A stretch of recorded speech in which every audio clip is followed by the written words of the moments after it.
পাকিস্তানৰ সন্ত্ৰাসবাদীয়ে 26 জন নিৰীহ ব্যক্তিক হত্যা কৰে আৰু 2008 চনৰ মুম্বাইৰ সন্ত্ৰাসবাদী আক্ৰমণৰ পিছত আমাৰ দেশত সংঘটিত হোৱা এইটোৱে আটাইতকৈ বৃহৎ সন্ত্ৰাসবাদী আক্ৰমণ আছিল। ভাৰতৰ প্ৰধানমন্ত্ৰী নৰেন্দ্ৰ মোদী ডাঙৰীয়াই দায়িত্ব গ্ৰহণ কৰাৰ পিছৰে পৰা এটা নীতি তেখেতে আৰম্ভ কৰিছিলে যে আমাৰ দেশৰ ওপৰত যদি সন্ত্ৰাসবাদী আক্ৰমণ হয় আমি তাৰ উত্তৰ পাকিস্তানৰ ভিতৰলৈকে সোমাই আমি দিম আৰু পুলৱামাই হওক বালাকোটেই হওক ইয়াৰ আগতেও সাৰ্জিকেল ষ্ট্ৰাইক আৰু সন্ত্ৰাসবাদীৰ ঘাটিত বোমা বিস্ফোৰণ কৰি প্ৰধানমন্ত্ৰী নৰেন্দ্ৰ মোদী ডাঙৰীয়াই নতুন এটা ডক্ট্ৰিন আৰম্ভ কৰিছিল যে ভাৰতত যদি সন্ত্ৰাসবাদীৰ আক্ৰমণ হয় আমি সেই আক্ৰমণৰ যোগ্য প্ৰত্যুত্তৰ দিম। যোৱা কেইদিনমান আগতে নীতি আয়োগৰ বৈঠক হৈছিলে। বৈঠকত উপস্থিত থকাৰ মোৰ সৌভাগ্য হৈছিলে। জম্মু কাশ্মীৰৰ মুখ্যমন্ত্ৰী ওমৰ আব্দুল্লাই তেখেতে সেই মিটিঙত ভাষণ দি কৈছিলে যে ইণ্ডাছ ৱাটাৰ ট্ৰিটি সিন্ধু জল চুক্তি এই চুক্তিখন বাতিল কৰিবৰ বাবে জম্মু কাশ্মীৰৰ ৰাইজে প্ৰথমৰ পৰাই ভাৰত চৰকাৰক দাবী জনাই আহিছিল। সদনে নিশ্চয় অৱগত যে ইণ্ডাছ ৱাটাৰ ট্ৰিটি বা সিন্ধু জল চুক্তি এনেকুৱা এখন চুক্তি যিখন চুক্তিয়ে সিন্ধু নদী যি ভাৰতৰ পৰা উৎপত্তি হয় সিন্ধু নদীৰ 80% পানীৰ অধিকাৰক পাকিস্তানক দিয়ে আৰু 20% পানীৰ অধিকাৰ ভাৰতৰ লগত ৰাখে।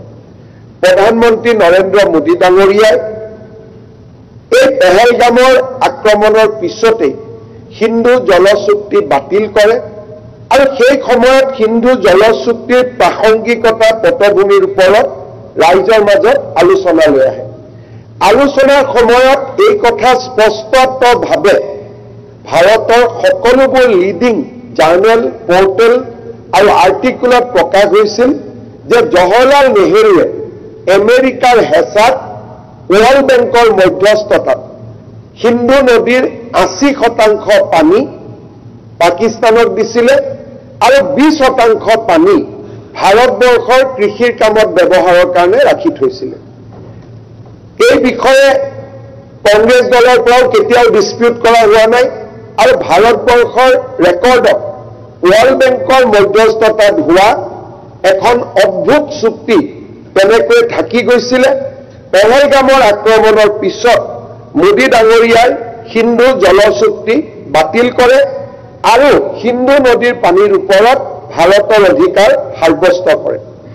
এই প্ৰসংগতে এটা কথা ওলাইছিলে যে ভাৰতে যদি সিন্ধুক পানী ৰখাই দিয়ে ব্ৰহ্মপুত্ৰৰ পানীও চাইনাই ৰখাই দিব নেকি। তাৰ বিষয়েও কেইটামান দিন আগতে মই এটা সৰুকৈ মোৰ টুইট আৰু ফেচবুকত তাৰ মই উত্তৰ লিখিছিলোঁ। মই আজি তাৰ প্ৰসংগ আনিব খোজা নাই। মাননীয় অধ্যক্ষ মহোদয় 7 মে তাৰিখে প্ৰধানমন্ত্ৰী মোদী ডাঙৰীয়াৰ নেতৃত্বত ভাৰতৰ সেনাবাহিনীয়ে ব্ৰহ্মছ আৰু ক্ৰিষ্টেল মেজৰ জৰিয়তে পাকিস্তানত সন্ত্ৰাসবাদী ঘাটিৰ ওপৰত আক্ৰমণ চলায় আৰু ইতিমধ্যে সকলোৱে স্বীকাৰ কৰিছে যে 70 জন সন্ত্ৰাসবাদীৰ মৃত্যু হৈছে আৰু 60তকৈও বেছি সন্ত্ৰাসবাদী আহত হৈছে। আগে পিছে প্ৰমাণ বিচাৰা হৈছিল।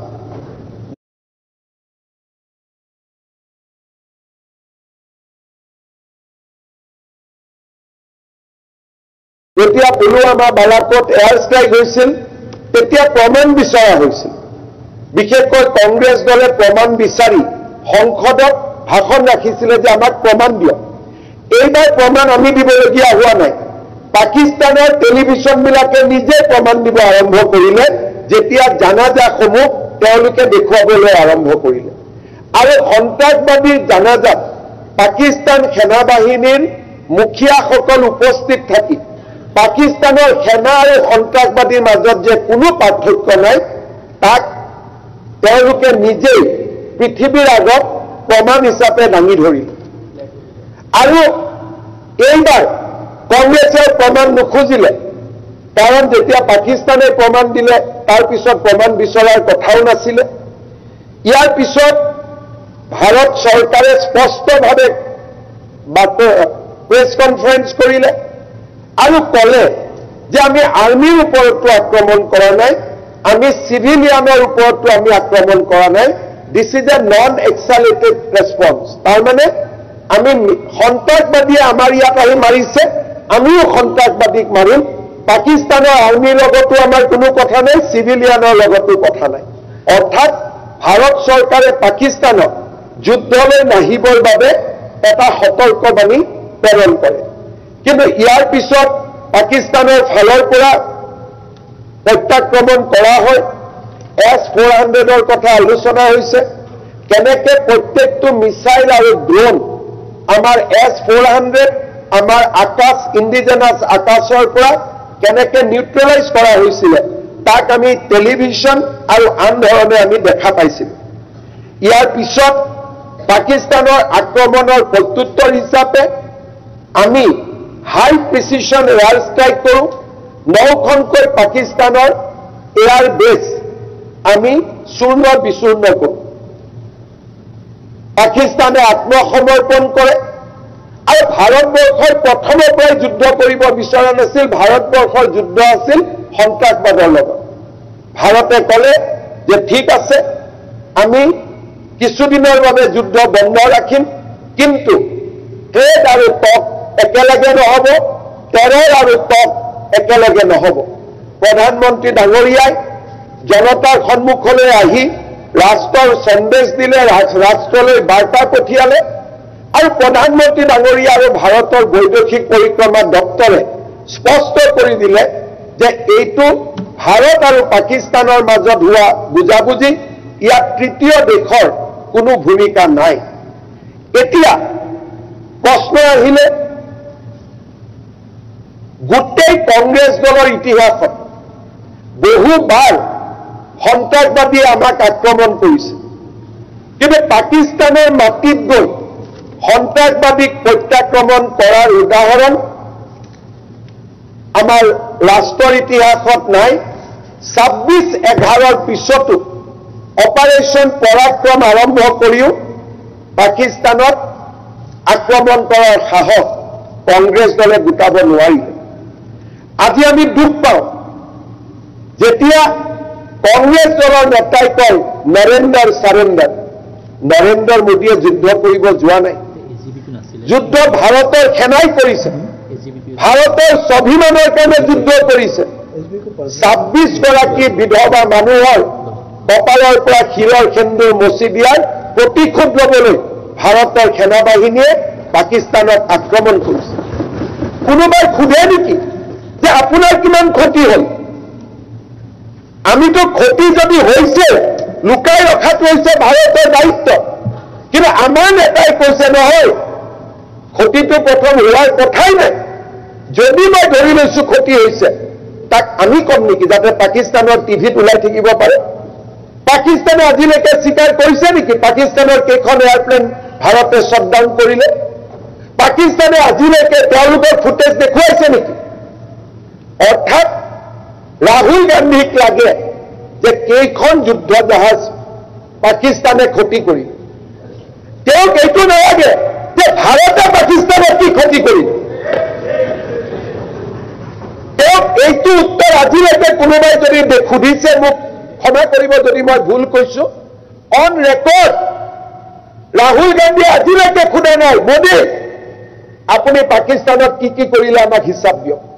আমি হিচাপ দিলো। এটা তেওঁ সুধি আছে যে আমাৰ কি কি ক্ষতি হ'ল হিচাপ দিয়ক।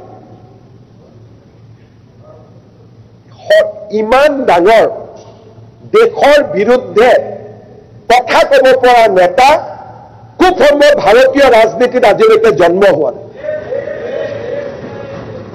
নৰেন্দ্ৰ চাৰেণ্ডাৰ, তাৰমানে India surrender, Indian army surrender. আৰু তাৰ পিছত আমি কৈছো আমি জয় হিন্দ যাত্ৰা উলিয়াইছো। জয় হিন্দ যাত্ৰা মানে কি? to demoralize Indian Army.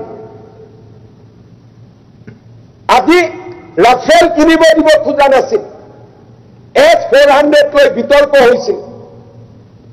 মই মাননীয় সদনক জনাব খোজো, there is a ISI module,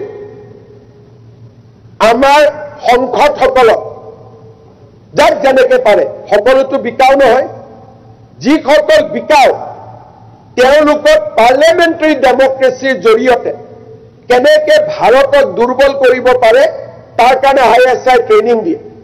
তেখেতসকলে আহি প্ৰশ্ন সোধে যে পাকিস্তান ভাৰতৰ সীমান্ত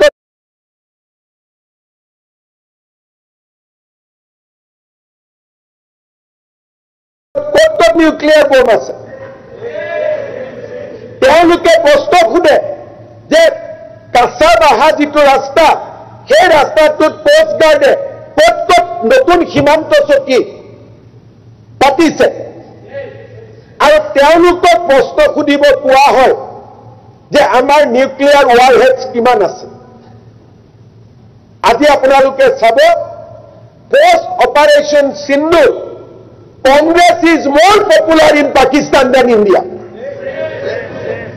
Congress is getting more airtime in Pakistan, not in India.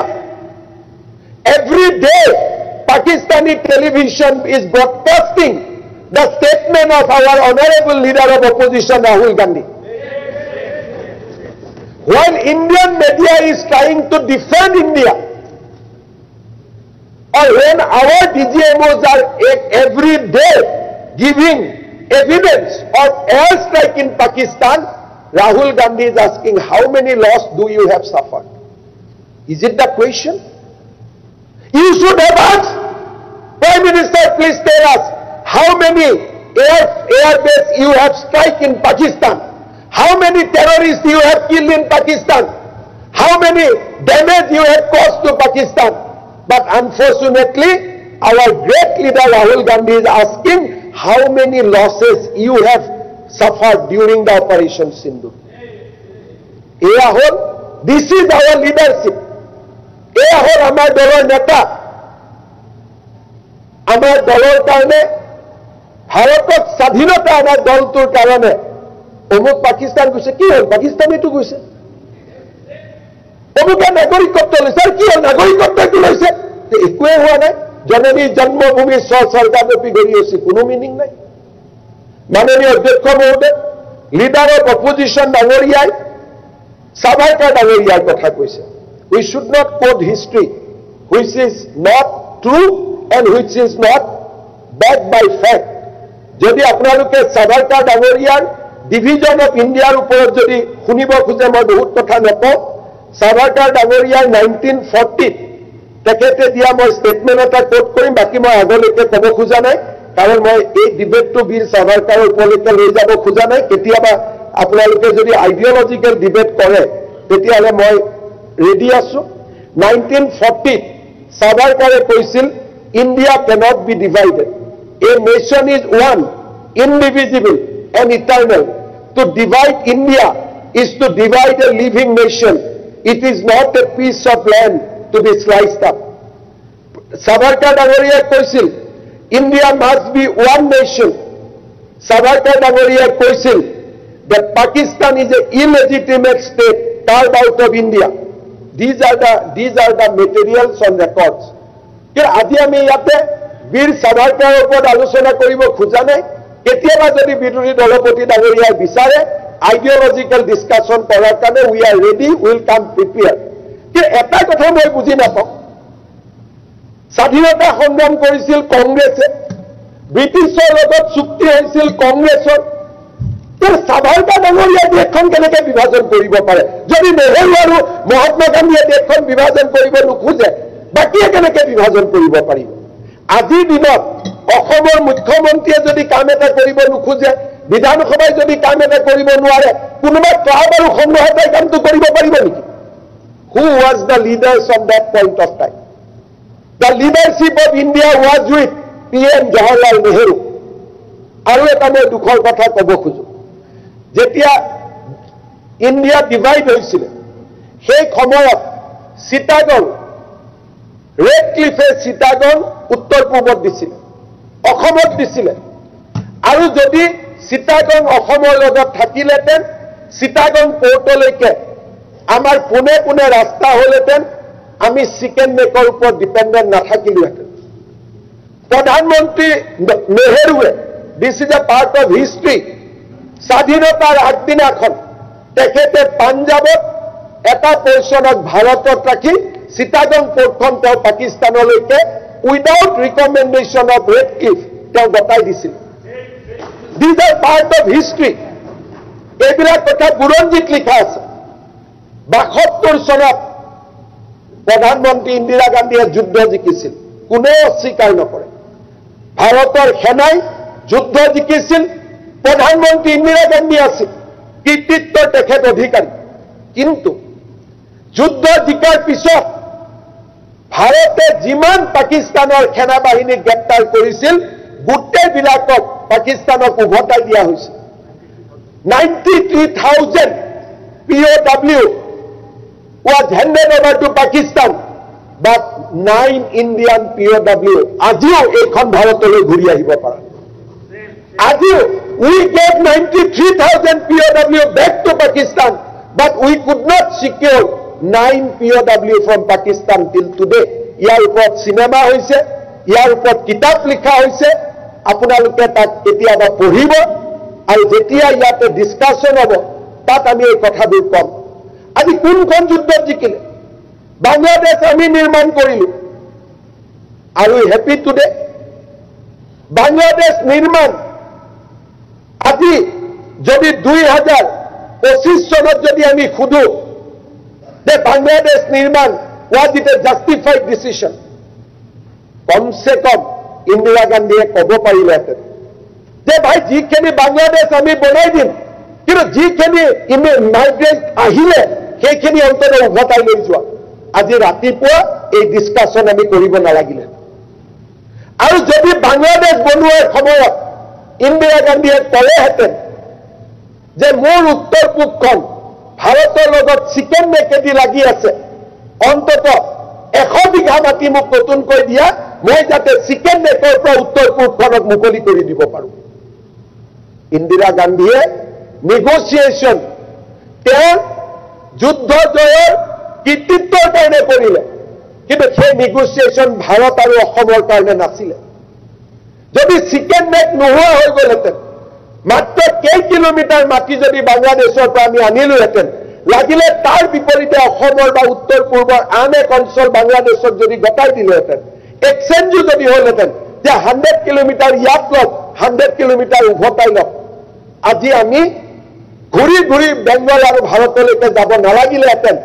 CA আন্দোলনৰ সময়ত মানুহে আমাক ধমকি দিব নোৱাৰিলেহেঁতেন যে তোমালোকক উত্তৰ পূবক ভাৰতৰ পৰা চিকেন নেকেদি কাটি দিম। আজি কাক আমি বুৰঞ্জী শিকাব আহোঁ, কাক আমি ইতিহাস শিকাব আহোঁ? The victory of Indian armed forces has been betrayed. This is the part of history. আৰু আজি ৰাহুল গান্ধীয়ে কয় নৰেন্দ্ৰ সাৰেন্ডাৰ। কেনেকৈ কথা ক'ব পাৰে? যিবিলাক মানুহে দেশৰ বাবে, যিসকলে দেশৰ বাবে চিন্তা কৰিব নোৱাৰে, আজি আমেৰিকাত যায়, লণ্ডনত যায়, আৰু ভাৰতবৰ্ষৰ বিৰুদ্ধে যিমান কথা ক'ব পাৰে, আমাৰ ইলেকশ্যন কমিশ্যন বেয়া, ইনষ্টিটিউশ্যন বেয়া, ইলেক্ট্ৰনিক ভোটিং মেচিন বেয়া, তেতিয়াহ'লে কাগজৰ বেলতত এইবাৰ কংগ্ৰেছ কিয় হাৰিলে? ইমান দিনে কৈ আছিল যে EVM-ত আমি হৰুৱাম, এইবাৰতো পঞ্চায়ত মই জানি বুজি কাগজত কৰোৱাইছিলোঁ যে মেচিনত কংগ্ৰেছ নাহাৰে, কাগজতো কংগ্ৰেছ হাৰে। আমেৰিকাত কয় যে ইলেক্ট্ৰনিক ভোটিং মেচিনৰ কাৰণে, আৰু কয় ভোটাৰ তালিকা মহাৰাষ্ট্ৰত গণ্ডগোল হৈছে। अरे कोई महाराष्ट्र में वोटर तालिका का गड़बड़ी नहीं हुआ है, आपका समय से ही, कांग्रेस का समय से ही जितना वोटर लिस्ट में घपला किया, आप लोगों ने असम में घपला किया। আজি এইবিলাক কথা কৈ লাভ নাই। আজি আমি এটা কথা জানিব লাগিব যে আমি চাৰিওফালৰ পৰা আমি এটা বিশেষ চক্ৰৰ মাজত আজি সোমাই পৰিছোঁ। অসমৰ ভৱিষ্যতৰ কাৰণে, ভাৰতৰ ভৱিষ্যতৰ কাৰণে আমি বহুত কিবা কিবি কৰিব লাগিব। মই বিভিন্ন কাৰণত কংগ্ৰেছৰ লগত আমাৰ আইডিঅলজিক্যাল ডিফাৰেন্স আছে কিন্তু এইবাৰ কংগ্ৰেছ দলৰ শশী থাৰুৰকে ধৰি নেতাসকলে যি ধৰণে বিদেশত ভাৰতক প্ৰতিনিধিত্ব কৰিছে আমি গৌৰৱ অনুভৱ কৰোঁ আৰু কংগ্ৰেছৰ হ'লেও আজি মই শশী থাৰুৰক অভিনন্দন জনাইছোঁ তাত আমাৰ ভাৰত ভাল বোলাত কোনো অসুবিধা নাই the way Shashi Tharoor represent India in the foreign soil it is one of the good example of democracy even Asauddin Owaisi কোনো বিৰোধিতা নাই in the time of need in the time of crisis whether it is Asauddin Owaisi whether it is a Supriya Sule whether it is a Shashi Tharoor they stand for India but unfortunately Rahul Gandhi could not stand for India he betrayed the armed forces Rahul Gandhi betrayed the nation at the most critical period of our history sir অকমান আমেৰিকাৰ ৰাষ্ট্ৰপতিকো গৰিহণা দিবলৈ কয় কাৰণ তেখেতে ভাৰত আৰু পাকিস্তানৰ বাইলেটাৰেল হৈ আছে সদায় মই যুদ্ধ বন্ধ কৰিবলৈ গ'লো এই কথাটো ভাৰতৰ ফালৰ পৰা এতিয়ালৈকে প্ৰত্যাখ্যান জনোৱা হোৱা নাই স্যাৰ সেইকাৰণে আমাৰ যিবিলাক দ্বিপাক্ষিক মামলা ইমান দিনে এইবিলাক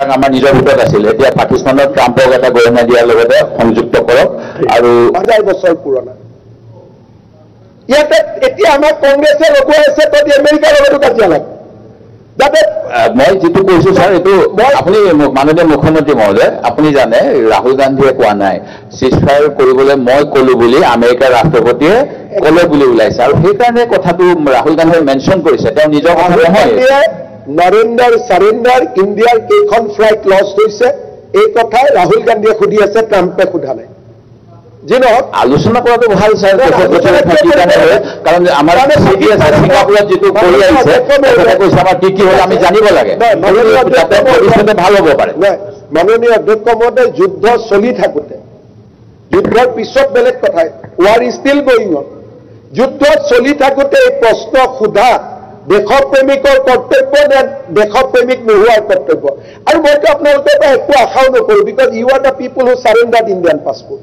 গতিকে সিজফায়াৰ হৈ গ'ল আৰু টেৰৰিষ্ট কিজনক স্যাৰ ধৰাও নাই সেইটো ষ্টেটমেণ্টটো লাগে স্যাৰ 7 জনৰ কথা কৈছিলে কি কৰিলে এইটো কওক স্যাৰ ইমানখিনি মানে এই টেৰৰিষ্টটো কিজানি বন্দুকৰ গুলীত মৰিয়ে গ'ল 70 জনটো মৰিয়ে থাকিলে 70 জনটো মৰিলে তাৰ ভিতৰত কিজানি এই 4 জনো আছে এটা ক'ব লাগিব পাকিস্তানে লিষ্টখন দিব লাগিব ৰাহুল গান্ধী আনিব পাৰিব লিষ্টখন এই অদ্ভুত প্ৰশ্নবিলাক কৰি থকাটোৱে হৈছে এই দিনত কংগ্ৰেছত যে মানুহে বেয়া পায় এই কথাবিলাকৰ কাৰণে বেয়া পায় মাননীয় অধ্যক্ষ মহোদয় আজি এই খণ্ডত দুটা কথা আমি ক্লিয়াৰ হ'ব লাগে যে বাংলাদেশৰ সৃষ্টি অসমৰ কাৰণে দুৰ্ভাগ্যৰ বাতৰি আছে এইটো কোনো ক্ৰেডিট নাছিল যদি চিকেন নেকটো নোহোৱা কৰি দি সৃষ্টি কৰিলেহেঁতেন অসমে ইন্দিৰা গান্ধীক কৃতজ্ঞতা জনালে 22 কিলোমিটাৰ দি আমাক লগত ৰখুৱাই থৈ দিলে ই কোনো কৃতজ্ঞতাৰ কথা নহয় হিষ্ট্ৰী উইল জাজ Mrs Gandhi differently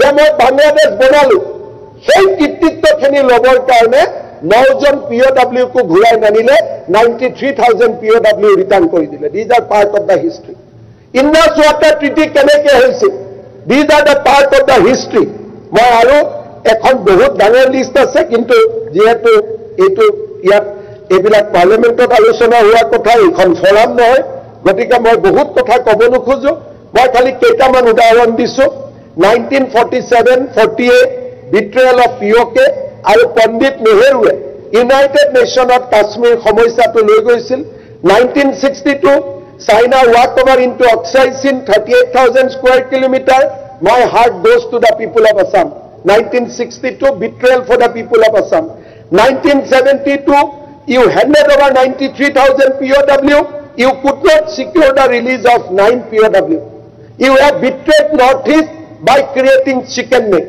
1995 going to US pressure Congress party abandoned nuclear test 2008 Mumbai attack 26/11 Pakistan or tagbe khilguti eta maribo khahok nokorile বম মাৰা কথাটো বেলেগ শিলগুটি এটাও নামাৰিলে 2012 2009 Sarmalal Sheikh তাতে গৈ ক'লে যে Balochistan is a integrate part of Pakistan 2012 gifting a circuit a গোটেইবিলাক history আছে people will remember people will judge that whenever India faces crisis whenever India faces danger Congress party always betrays the sentiment of the nation betrays our armed forces all along this is the history মাননীয় অধ্যক্ষ মহোদয় মই সিদ্ধাৰ্থ ভট্টাচাৰ্য ডাঙৰীয়াক আৰু বিৰোধী পক্ষৰ আটাইকে ধন্যবাদ জনাইছো যে এই প্ৰস্তাৱটোক আপোনালোকে সমৰ্থন কৰিলে মই সামান্য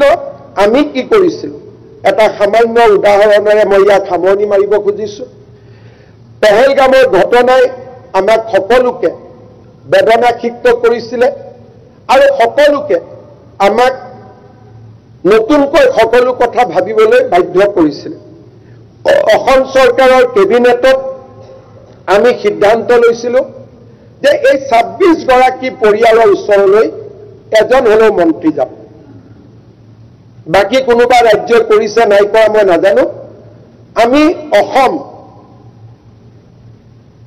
আমাৰ এটা পৰম্পৰা আছে ঐতিহ্য আছে আৰু ভাৰতৰ সেনাবাহিনীয়ে হওক সন্ত্ৰাসবাদত আহত নিহতজনৰ লগত থিয় হোৱা আমাৰ এটা দায়িত্ব আৰু কৰ্তব্য আছিল আপোনালোকক জনাবলৈ পাই মই ভাল পাইছো যে 26 জনৰ ভিতৰত এগৰাকী নেপালত থাকে তেখেতক আমি গৈ সাক্ষাৎ কৰিব নোৱাৰিলো কিন্তু বাকি 25 গৰাকীৰ পৰিয়ালত অসমৰ মন্ত্ৰীসভাৰ সদস্যসকল গৈ উপস্থিত হৈছিল শ্ৰীনগৰত যিজন টুৰিষ্ট গাইড নিহত হ'ল তেওঁৰ পৰিয়াললৈ অতুল বৰা ডাঙৰীয়া গ'ল অৰুণাচললৈ নন্দিতা গাৰুচা গ'ল আমাৰ এয়াৰফোৰ্চৰ যিগৰাকী জোৱানৰ মৃত্যু হ'ল কেৰালালৈকে গ'ল কৌশিক ৰায় গুজৰাটলৈকে গ'ল পীযুষ হাজৰিকা এসমন্ত সকলো মন্ত্ৰী আমি উৰিষ্যালৈকে অশোক সিংগাল গ'ল চন্দ্ৰদা ক'ত গৈছিলে চন্দ্ৰ পাটোৱাৰী মহাৰাষ্ট্ৰলৈকে গ'ল আৰু আমি অসমবাসী ৰাইজৰ হৈ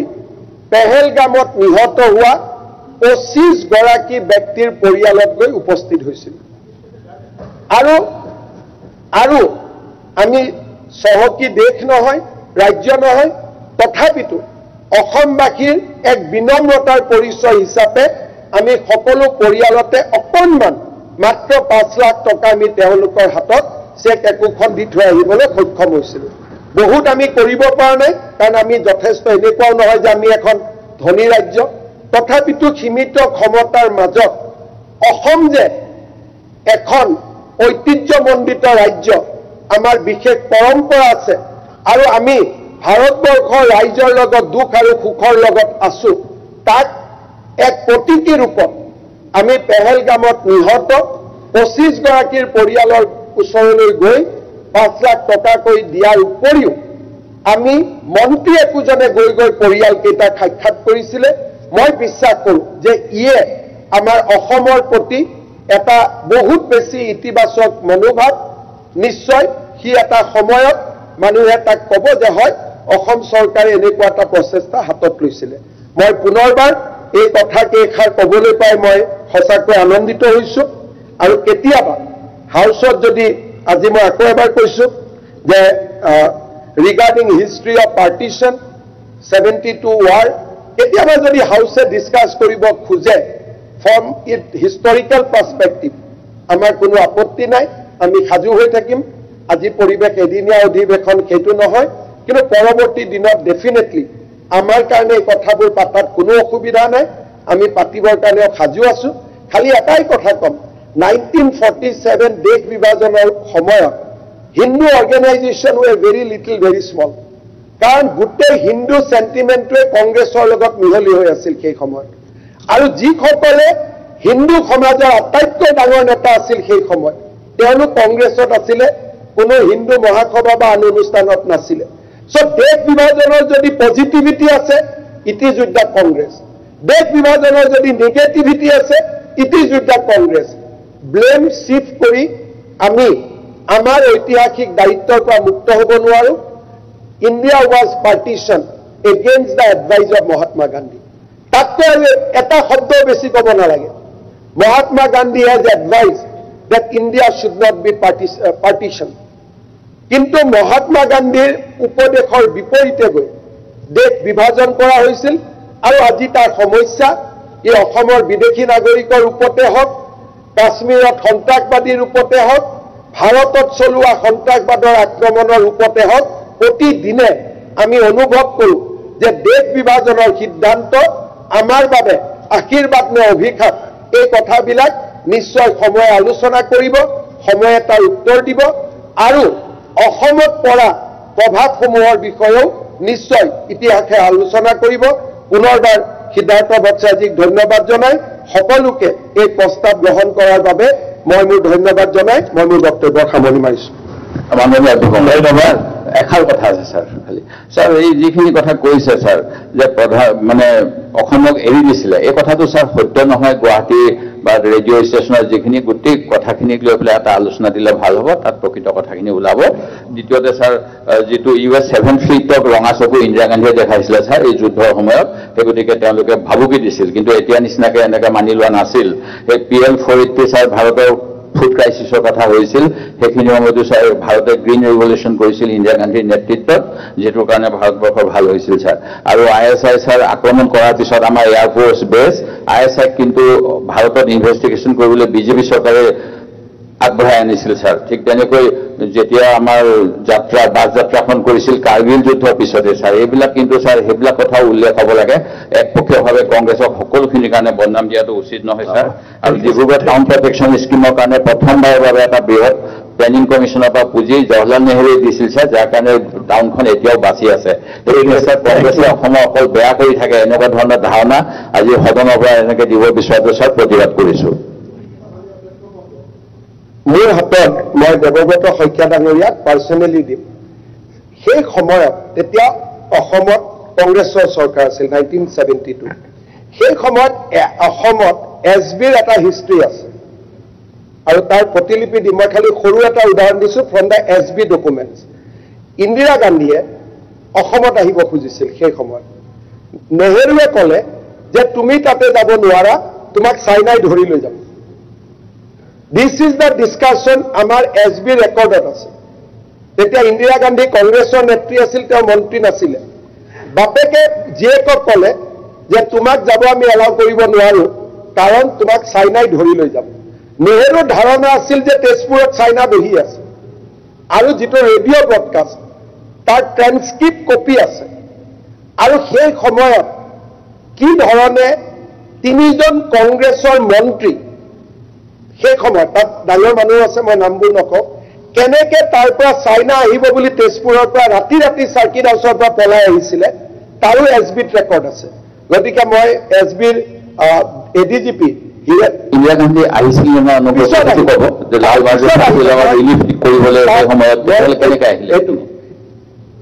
যেতিয়া ৱাৰ অভাৰ হৈ গ'ল তাৰ পিছত ইন্দিৰা গান্ধী আহিলে নট বিফৰ ৱাৰ এই কথাখিনি আপোনালোকে চাব মই হিৰেন্দ্ৰনাথ ডাঙৰীয়াক কৈ দিম কেতিয়াবা আপোনাৰ কাগজখিনি দেখুৱাব আপোনালোকে চাব যে কেনেকে অসম চৰকাৰৰ তিনিজন মন্ত্ৰী চাইনা আহি পাব বুলি সব বাদ দি ৰাতি ৰাতি তেজপুৰ চাৰ্কিট হাউচৰ পৰা পলাই আহিছিল দিজ আৰ ৰেকৰ্ডেড এভিডেন্স আৰু কি ধৰণে কিমান দিনলৈকে নেহৰুৱে ৰেছপন্সে কৰা নাছিলে গোটেই ব্যৱস্থাটোক ইয়াৰ বহুত কিতাপ ওলাইছে থেচিছো ওলাইছে গতিকে SB ৰেকৰ্ডখিনি আপোনালোকে চাব পাৰে কোনো লুকুৱা নহয় আৰু এইটো কোনো নাভাবে যে 72 ৰেকৰ্ডটো মই নতুনকৈ বনাই দিছোঁ বুলি আপুনি কেতিয়াবা এইখিনি পঢ়ি ল'ব থেংক ইউ